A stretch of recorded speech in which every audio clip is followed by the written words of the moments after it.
Kasih setelah Bapa, kasih karunia Tuhan Yesus Kristus senantiasa menyertai saudara-saudari. Amin.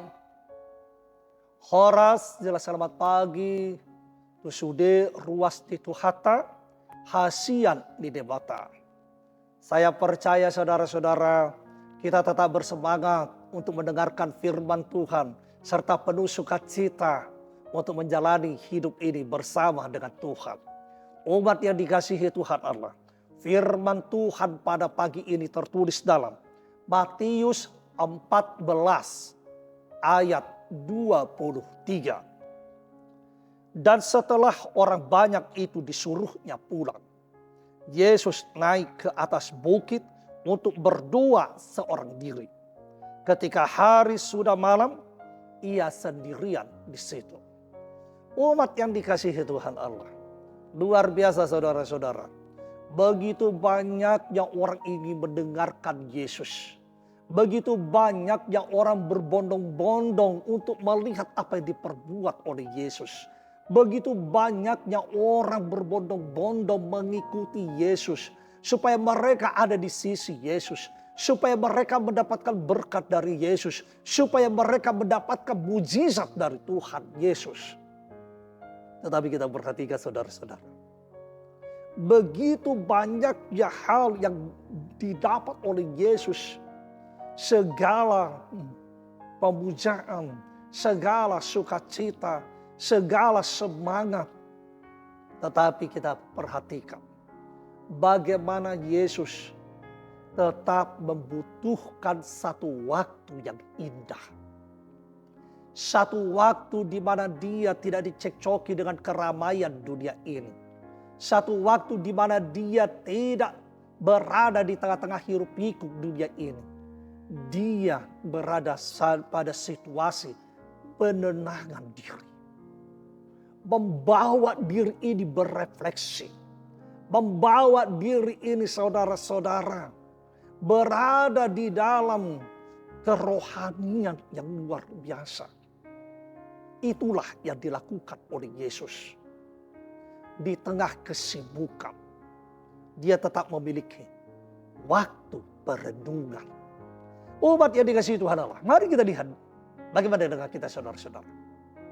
Saudara yang dikasihi Tuhan, saya pikir kita pada subuh sudah bangun, lalu kita pergi ke pekerjaan kita, aktivitas kita. Setelah sore, setelah malam, baru kita kembali ke rumah. Waktu perenungan itu adakah? Saat kapan? Di sini dia. Dan apa yang saudara lakukan di dalam waktu perenungan itu? Apakah saudara masih memikirkan hal-hal yang bersifat duniawi? Apakah saudara memang konsentrasi pada perenungan kedekatan kepada Tuhan? Di sini.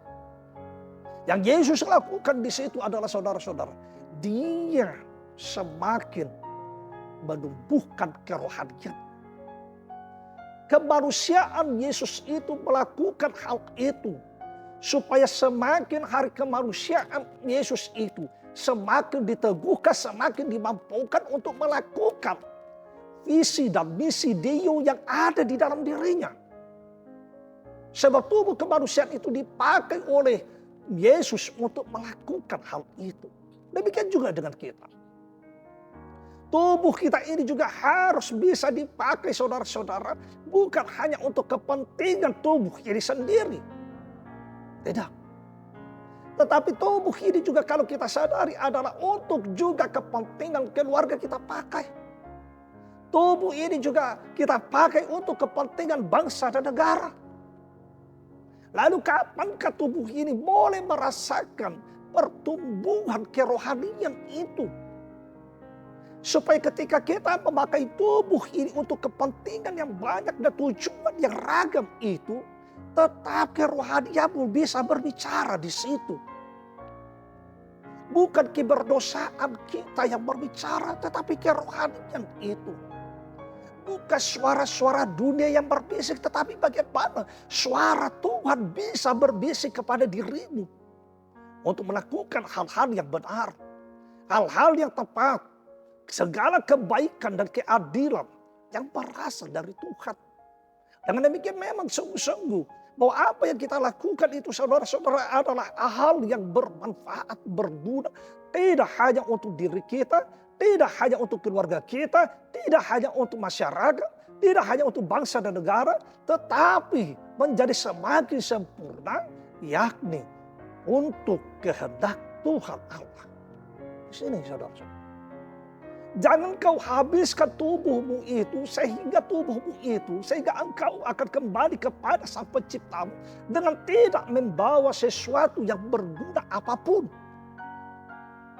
Oleh sebab itu saudara-saudara, marilah. Banyak hal yang harus kita lakukan dalam perenungan.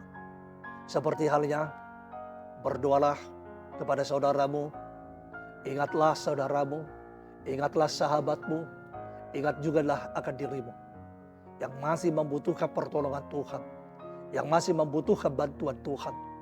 Sebab apa yang kita miliki saat ini lebih besar menunjukkan kelemahan kita, lebih besar menunjukkan ketidakberdayaan kita, dan semua itu akan dimampukan oleh Tuhan Allah. Berdoalah, mintalah. Dengan demikian, semakin hari kita semakin menjadi cerminan apa yang kita yakini. Dan ingat, Tuhan Allah terbuka untuk hal itu. Dia akan tersenyum ketika kita melakukan hal itu. Amin. Terima kasih Bapak atas segala firman-Mu akan mengingatkan kami supaya kami memiliki waktu berbincang dengan-Mu Tuhan. Waktu perenungan diri, meletakkan segala apa yang telah kami lakukan di dalam kuasa Tuhan. Sehingga kami semakin hari semakin berhikmat, semakin hari semakin memahami bagaimana Tuhan semakin hari membentuk kami. Bapa yang baik, bimbing tuntun ajari kami selalu, supaya segala sesuatunya tetap menjadi pujian, menjadi kemuliaan bagi nama Tuhan, dan kami menjadi hidup yang terberkati, menjadi berkat bagi sesama kami. Ampunilah seluruh dosa dan kesalahan kami, supaya kami tetap menjadi umat-Mu yang kudus. Hanya mengandalkan kasih setelah Bapa dalam Kristus Yesus, kami telah berdoa, memuji dan mengucap syukur, serta memohon kepadamu. Bapa, kehendak-Mu jadilah. Amin. Horas.